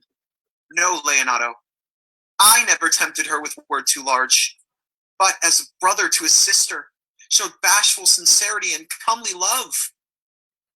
And seemed I ever otherwise to you? Out on thee seeming. I will write against it. You seem to me as Dian in her orb, as chaste as is the bud ere to be blown. Is my lord well that he doth speak so wide? sweet prince, why speak not you? What should I speak? I stand as honored that I have gone about to link my dear friend to a common stale. Are these things, do I but dream? Sir, they are spoken, and these things are true. This looks not like a nuptial. True? Oh, God! Leonato, stand I here? Is this the prince? Is this the prince's brother? Is this face heroes? Are our eyes our own? All this is so. But what of this, my lord? Let me but move one question to your daughter, and by that fatherly and kindly power that you have in her, bid her answer truly. I charge thee do so, as thou art my child. Oh, God, defend me. How am I beset? What kind of catechism call you this? To make you answer truly to your name. Is it not Hero who can blot that name with any just reproach? Mary, that can Hero. Hero itself can blot out Hero's virtue. What man was he talked with you yesternight out at your window betwixt 12 and 1? Now, if you are a maid, answer to this. I talked with no man at that hour, my lord. Why then, are you no maiden? Leonato, I am sorry that you must hear. Upon my honor, myself, my brother, and this grieved count did see her, hear her at that hour last night talk with a ruffian at her chamber window, who hath indeed, most like a liberal villain, confessed the vile encounters they have had 1,000 times in secret. Fie, they are not to be named, my lord, not to be spoke of. There's not chastity enough in language without offense to utter them. Thus, pretty lady, I am sorry for thy much misgovernment. Oh, Hero, what a hero hadst thou been if half thy outward graces had been placed about thy tongues and counsels of thy heart. But fare thee well, most foul, most fair. Hath no man's dagger here a point for me? Hero faints. Why, how now, cousin? Wherefore sink you down? Come, let us go. These things come thus to light, smother her spirits up. Exunt Don Pedro, Don John, and Claudio. How doth the lady? Dead, I think. Help. Uncle. Hero. Why hero? Uncle. Signor Benedick. Friar. O fate, take not away thy heavy hand. Death is the fairest cover for her shame that may be wished for. How now, cousin Hero? Have comfort, lady. Dost thou look up? Yea, wherefore should she not? Wherefore? Why doth not every earthly thing cry shame upon her? Could she here deny the story that is printed in her blood? Why she is fallen into a pit of ink, that the wide sea hath drops too few to wash her clean again, too salt, too little, to which may season give her foul tainted flesh. Sir, be patient. For my part, I am so attired in wonder I know not what to say. Oh, on my soul, my cousin is belied. Lady, were you her bedfellow last night? No, truly not, although until last night I have this 12-month been her bedfellow. Confirmed. Oh, that is stronger made, which was before barred up with ribs of iron. Would the two princes lie, and Claudio lie, who loved her so that speaking of her foulness, washed it in tears? Hence from her, let her die. Hear me a little, for I have only been silent so long and given way unto this course of fortune by noting of the lady I have marked 1,000 blushing apparitions to start into her face. 1,000 innocent shames in angel whiteness beat away those blushes. In her eye there hath appeared a fire to burn the errors of these princes hold against her maiden truth. Call me a fool, trust not my reading nor my observations, which with experimental seal doth warrant the tenor of my book. Trust not my age, my reverence, calling, nor divinity, if this sweet lady lie not guiltless here under some biting error. Friar, it cannot be. Thou seest that all the grace she hath left is that will not add to her damnation a sin of perjury? She not denies it. Why seekest thou then to cover with excuse that which appears in proper nakedness? Lady, what man is he you are accusing? They know that do accuse me. I know none. If I know more than any man alive, then that which made in modest doth warrant, let all my sins lack mercy.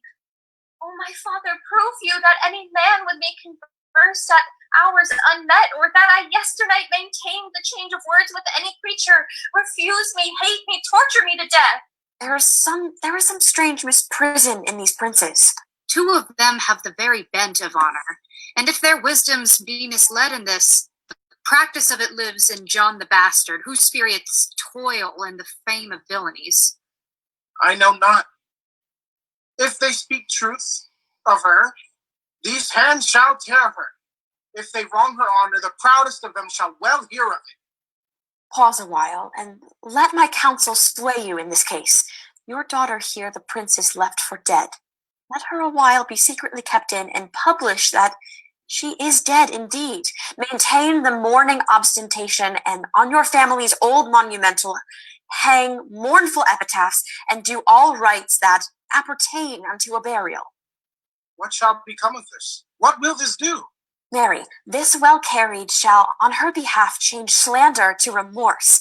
That is some good, but not for the dream I on this strange course, but on this travail look for greater birth. She, dying, as it must be so maintained, upon that instant that she was accused, shall be lamented, pitied, excused of every hearer, for it so falls out that what we have we prize not to what the worth, while we enjoy it, but being lacked and lost, why, then we rack the value, then we find the virtue that possession would not show us while it was ours.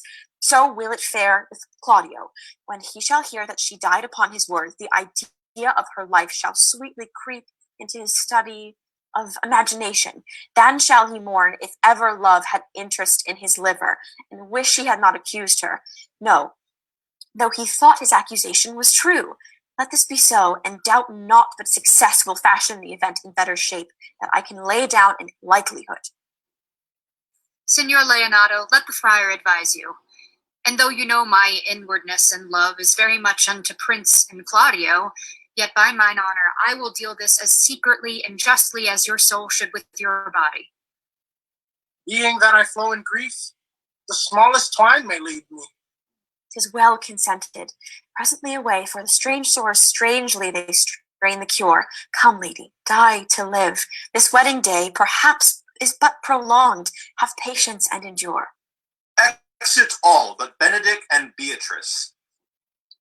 Lady Beatrice, have you wept all this while? Yea, and I will weep a while longer. I will not desire that. You have no reason. I do it freely. Surely I do believe your fair cousin is wronged. How much might the man deserve of me that would right her? Is there any way to show such friendship? A very even way, but no such friend. May a man do it? It is a man's office, but not yours. I do love nothing in the world as well as you. Is not that strange? As strange as the thing I know not.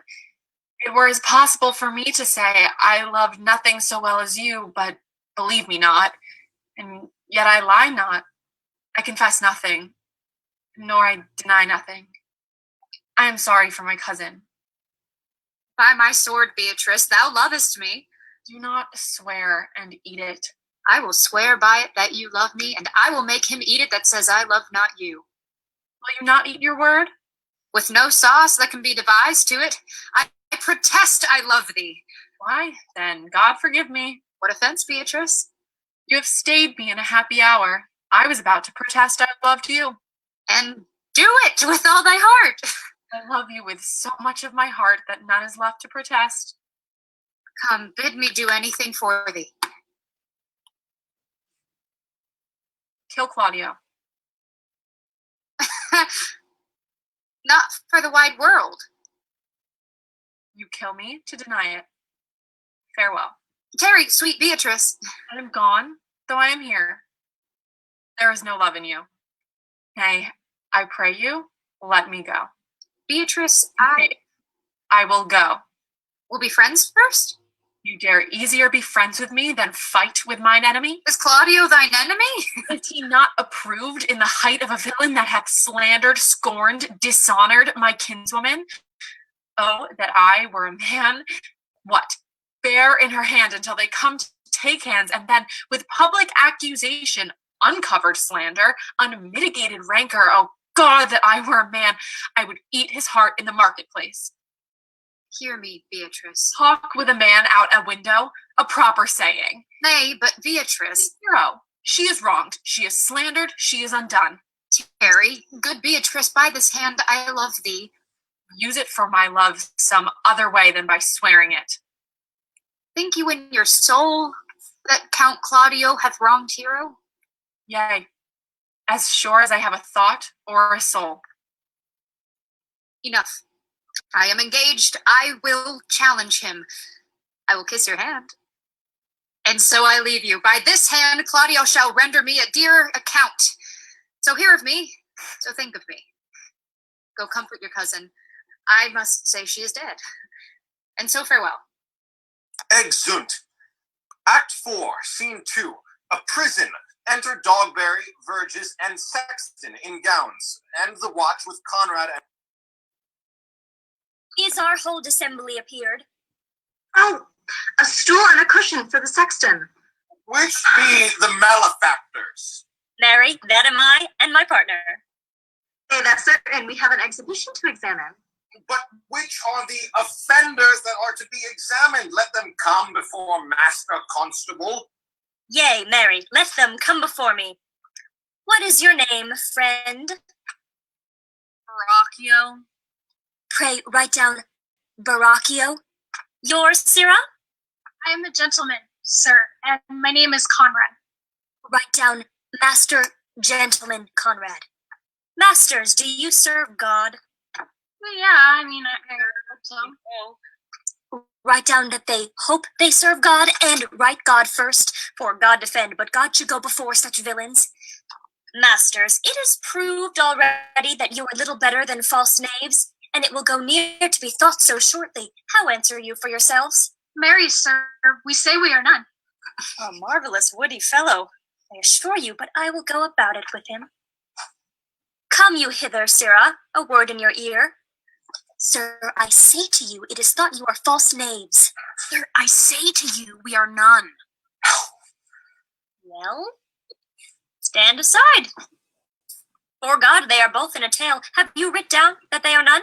Master Constable, you go not the way to examine. You must call forth the watch that are their accusers. Yea, Mary, that's the eftest way. Let the watch come forth. Masters, I charge you in the prince's name, accuse these men. This man said, sir, that Don John, the prince's brother, was a villain. Write down Prince John a villain. Why? This is flat perjury, to call a prince's brother villain. Master Constable, Pray thee, fellow, peace. I do not like thy look, I promise thee. What heard you him say else? Mary, that he had received 1,000 ducats of Don John for accusing the lady hero. What burglary as ever was committed? What else, fellow? And that Count Claudio did mean upon his words to disgrace Hero before the whole assembly and not marry her. Villain, thou wilt be condemned into everlasting redemption for this. What else? This is all. And this is more, masters, than you can deny. Prince John is this morning secretly stolen away. Hero was in this manner accused, in this very manner refused, and upon the grief of this suddenly died. Master Constable, let these men be bound and brought to Leonato's. I will go before and show him their examination. Exit. Come, let them be opinioned. Let them be in the hands of Coxcomb? Gods of my life, where's the sexton? Let him write down the prince's officer Coxcomb. Come, bind them, thou naughty varlet. Oh, wait! You are an ass! You are an ass! Dost thou not suspect my place? Dost thou not suspect my years? That he were here to write me down an ass. But, masters, remember that I am an ass, though it be not written down. Yet forget not that I am an ass. No, villain, thou art full of piety, as shall be proved upon thee by good witness. I am a wise fellow, and which is more, an officer, and which is more, a householder, and which is more, as pretty a piece of flesh as any in Messina, and one that knows the law, go to, and a rich fellow enough, go to, and a fellow that hath had losses, and one that hath 2 gowns, and everything handsome about him, bring him away. That I have been writ down an ass. Exit. Act 5, Scene 1, before Leonato's house. Enter Leonato and Antonio, Pedro and Claudio. Good Ian, good Ian. Good day to both of you. Hear you, my lords. We have some haste, Leonato. Some haste, my lord. Well, fare you well, my lord. Are you so hasty now? Well, all is done. Nay, do not quarrel with us, good old man. If he could right himself with quarreling, some of us would lie low. Who wrongs him? Mary, thou dost wrongs me. Thou dissembler, thou. Nay, never lay thy hand upon thy sword, I fear thee not. Mary, beshrew my hand, if it should give your aid such cause of fear. In faith, my hand meant nothing to my sword. Tush, tush, man. Never fleer and jest at me. I speak not like a dotard nor a fool. No, Claudio, to thy heed. Thou hast so wronged mine innocent child in me that I am forced to lay my reverence by and do challenge thee to a trial of a man. I say thou hast belied my innocent child. Thy slander hath gone through and through her heart, and she lies buried with her ancestors. Oh, in a tomb where never scandal slept. Save this of hers, framed by thy villainy. My villainy? Thine, Claudio, thine, I say. You say not right, old man. My lord, I'll prove it on his body if he dare. Despite his nice fence and his active practice, his May of youth and bloom of lustihood. Away, I will not have to do with you. Canst thou so Daphne? Thou hast killed my child. If thou killest me, thou shalt kill a man. He shall kill 2 of us, and men indeed. But that's no matter.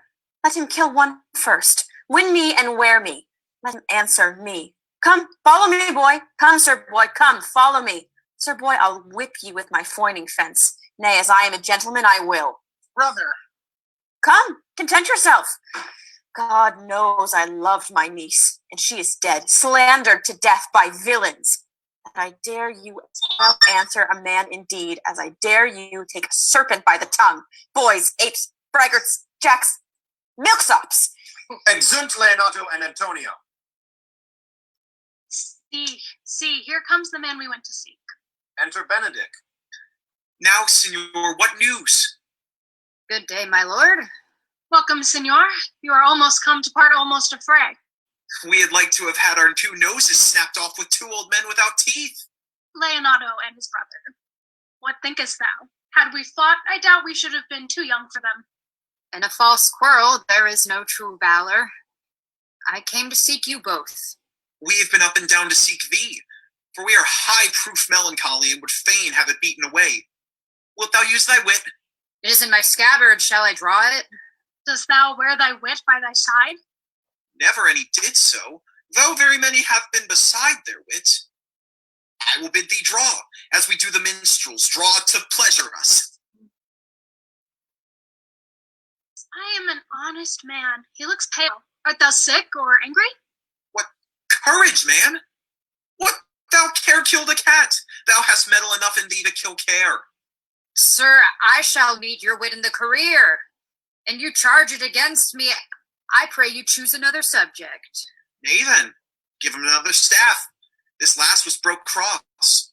By this light he changes more and more. I think he be angry indeed. If he be, he knows how to turn his girdle. Shall I speak a word in your ear? God bless me from a challenge. You are a villain. I just not. I will make it good how you dare, with what you dare, and when you dare. You have killed a sweet lady, and her death shall fall heavy on you. Well, I will meet you, so I may have good cheer.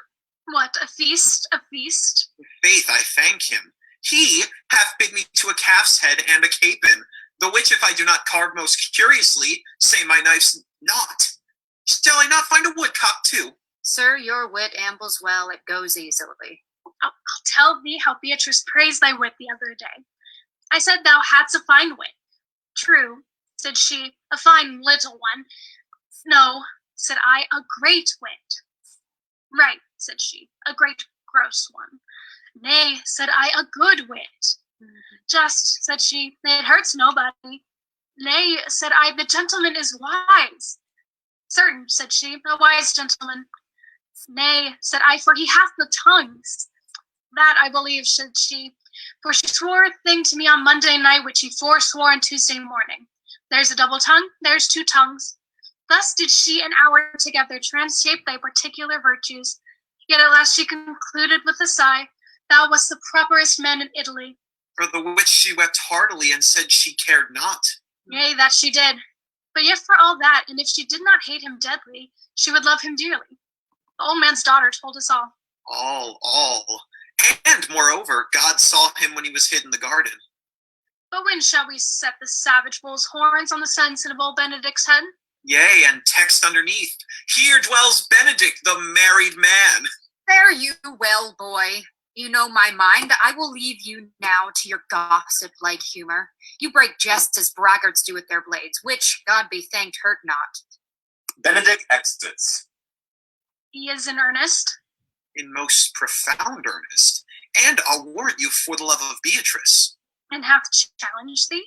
Most sincerely. What a pretty thing man is when he goes in his doublet and hose and leaves off his wit.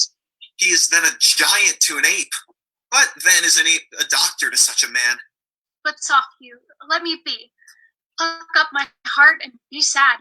Did he not say my brother was fled? Enter Dogberry, Verges, and the watch with Conrade and Borachio. Sir, if justice cannot tame you, she shall ne'er weigh more reasons in her balance. Nay, and you be a cursing hypocrite once, you must be 2. How now? 2 of my brother's men bound? Borachio one? Hearken after their offense, my lord.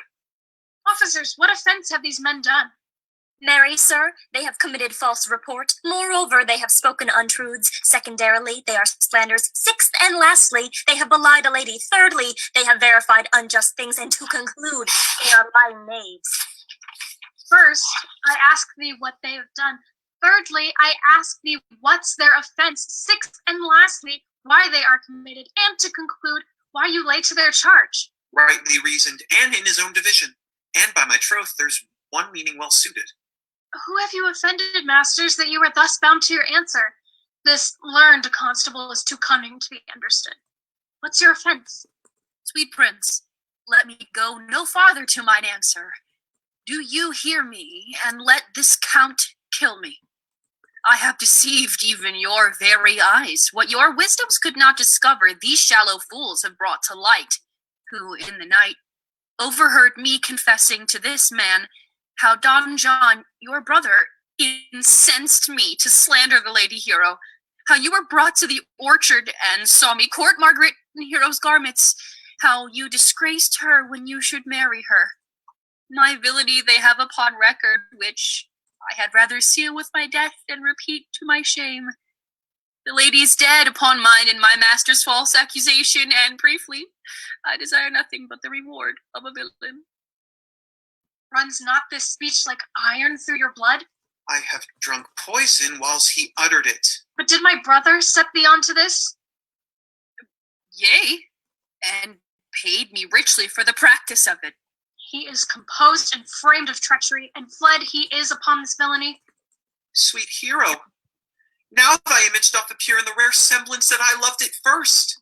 Come, bring away the plaintiffs. By this time our sexton hath reformed Signor Leonato of the matter. And masters, do not forget to specify, when time and place shall serve, that I am an ass. Here comes Master Signor Leonato and the sexton, too. Re-enter Leonato and Antonio with the sexton. Which is the villain? Let me see his eyes, that when I note another man like him, I may avoid him. Which of these is he? If you would know your wronger, look on me. Art thou the slave that with thy breath hast killed mine innocent child? Even I... No, not so, villain. Thou beliest thyself. Here stand a pair of honorable men, a third is fled, that had a hand in it. I thank you, princess, for my daughter's death.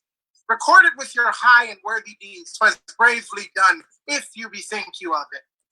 I know not how to pray your patience, yet I must speak. Choose your revenge yourself. Impose me to what penance your invention can lay upon my sin. Yet sinned I not, but in mistaking. By my soul, nor I.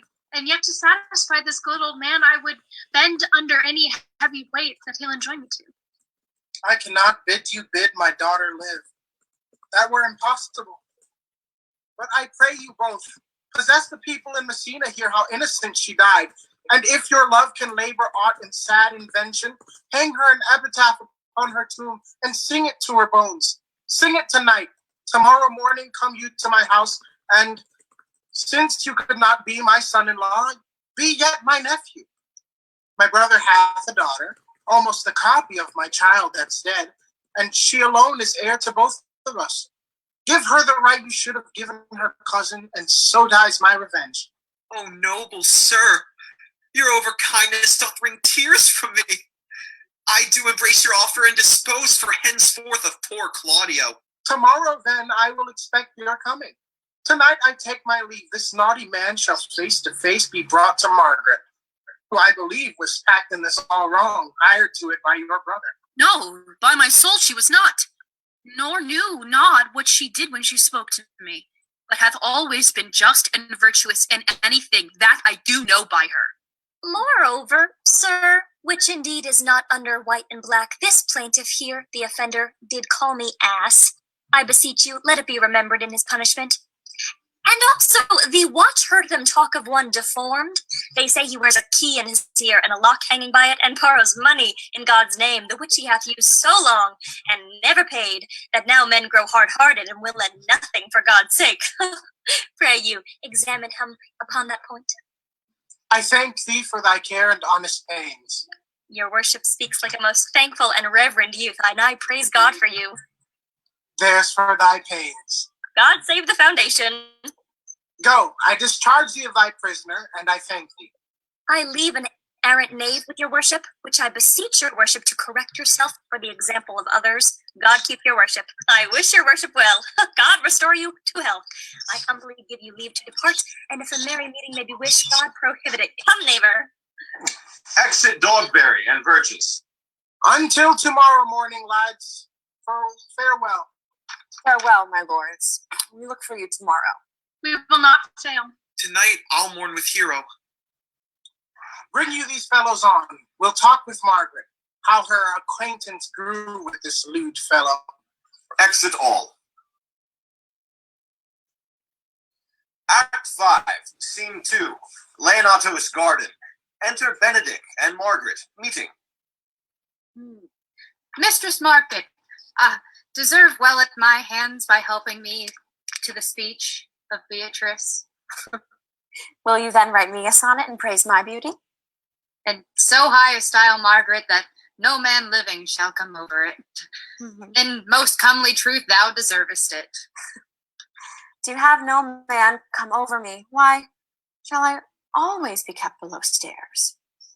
Thy wit is as quick as a greyhound's mouth it catches. And yours is blunt as a fencer's foil. It hits, but hurt not. A most manly wit, Margaret. It will not hurt a woman, so I pray thee call Beatrice. I'll give thee the bucklers. Give us the swords. We have bucklers of our own. If you use them, Margaret, you must put it in the pikes with a vice, and they are dangerous weapons for maids. Well, I will call Beatrice to you, who I think hath legs. And therefore she will come. Exit Margaret. Enter Beatrice. Sweet Beatrice, wouldst thou come when I called thee? Yea, Signor, and depart when you bid me. Oh, stay but till then. Then is spoken. Fare you well now. And yet, ere I go, let me go with that I came, which is, with knowing what hath passed between you and Claudio. Only foul words, and thereupon I will kiss thee. Foul words is but foul wind, and foul wind is but foul breath, and foul breath is noisome. Therefore I will depart unkissed. Thou hast frighted the word out his right sense, so forcible is thy wit. But I must tell thee plainly, Claudio undergoes my challenge, and either I will shortly hear from him, or I will subscribe him a coward. And I pray thee now tell me, for which of my bad parts didst thou first fall in love with me? For them all together, which maintained so politic a state of evil that they will not admit any good part to intermingle with them. But for which of my good parts did you first suffer love for me? Suffer love? A good epithet. I do suffer love indeed, for I will love thee against my will. In spite of your heart, I think. Alas, poor heart, if you spite it for my sake, I will spite it for yours, for I will never love that which my friend hates. Thou and I are too wise to woo peaceably. It appears not in this confession. There is not one wise man among 20 that will praise himself. An old instance, Beatrice, that I lived the time of good neighbors. If a man do not erect in the age of his own tomb ere he dies, he shall live no longer in monument than the bell rings and the widow weeps. And how long is that, think you? Question. Why an hour in clamor and a quarter in room? Therefore is it most expedient for the wise, if Don Worm his conscience find no impediment to the contrary, to be the trumpet of his own virtues, as I am to myself. So much for praising myself, who I myself can bear witness, is praiseworthy. And now tell me, how doth your cousin? Very ill. And how do you? Very ill too. Serve God, love me and mend. There will I leave you to, for here comes one in haste. Enter Ursula. Madam, you must come to your uncle, yonder's old coil at home. It is proof my lady Hera hath been falsely accused, the prince and Claudio mightily abused, and Don John is the author of all who is fled and gone. Will you come presently? Will you go hear this news, sir? I will live in thy heart, die in thy lap, and be buried in thy eyes. And moreover, I will go with thee to thy uncle's. Exit. Act 5, Scene 3, a graveyard. Claudio stands over a headstone. done to death by slanderous tongues, was the hero that here lies. Death, in guerdon of his wrongs, gives her fame which never dies. So the life that died with shame lives in death with glorious fame. Hang thou there upon the tomb, praising her when I am dumb. Exit. Act 5, Scene 4, a room in Leonato's house. Enter Leonato, Benedick, Beatrice, Margaret, Ursula, Friar Francis, and Hero. Did I not tell you she was innocent? So are the Prince and Claudio, who accused her upon the error that she heard debated. But Margaret was in some fault for this, although against her will, as it appears in the true course of all the question. Well, I am glad that all things are sort well. And so am I, being else by my faith enforced to call Claudio to a reckoning for it. Well, daughter, and you gentlemen, women all, withdraw into a chamber by yourselves, and when I send for you, come hither masked. Exit, ladies. The Prince and Claudio promised by this hour to visit me. You know your office, brother, and you must be father to your brother's daughter, and give her to young Claudio. Which I do with confirmed countenance. Friar, I must entreat your pains, I think. To do what, Signor?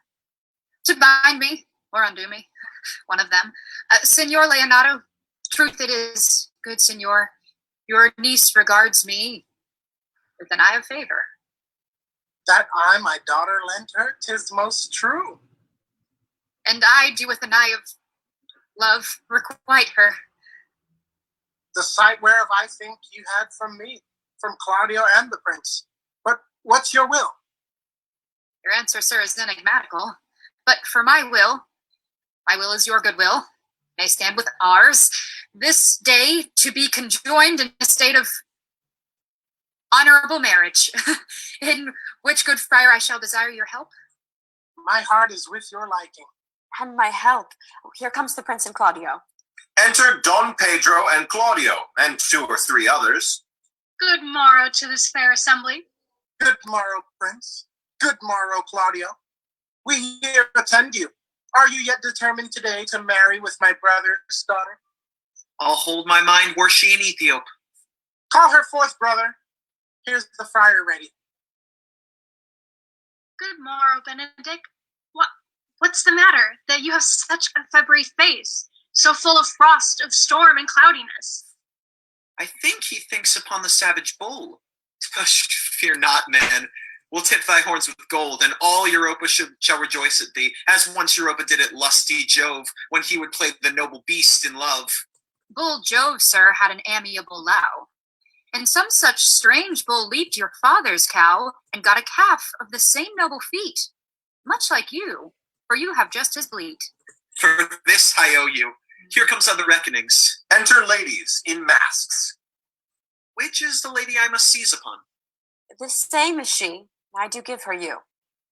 Why, then she's mine. Sweet, let me see your face. No, that you shall not, till you take her hand before this friar and swear to marry her. Give me your hand before this holy friar. I am your husband, if you like of me. And when I lived, I was your other wife. Hero unmasks. And when you loved, you were my other husband. Another hero! Nothing's certain, sir. One hero died defiled, but I do live, and surely as I live, I am a maid.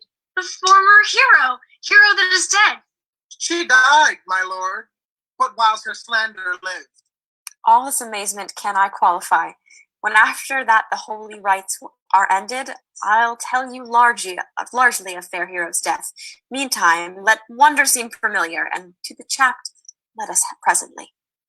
Soft and fair friar, which is Beatrice? I answer to that name. What is your will? Do not you love me?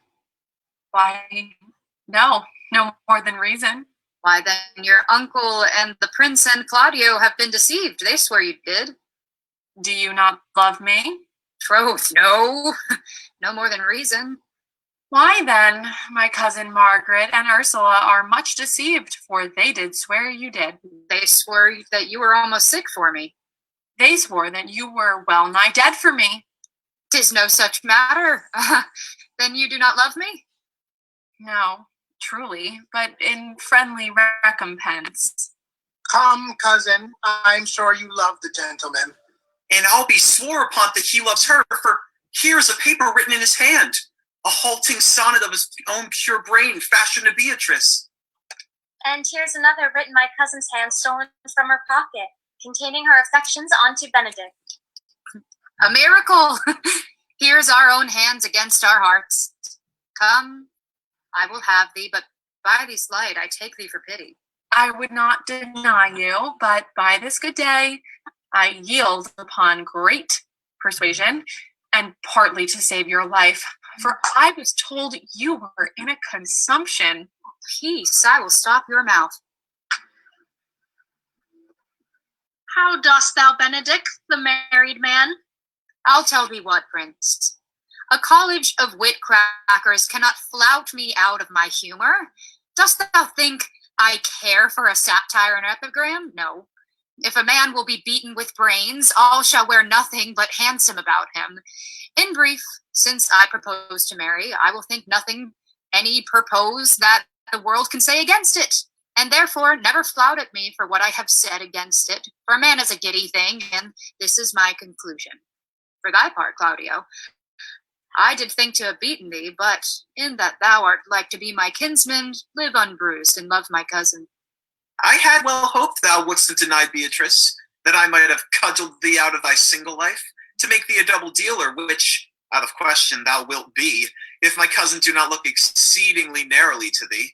Come, come, we are friends. Let's have a dance ere we are married, that we may lighten our own hearts and our wives' heels. There'll be dancing afterwards. First of my ward, therefore play music. Prince, thou art sad.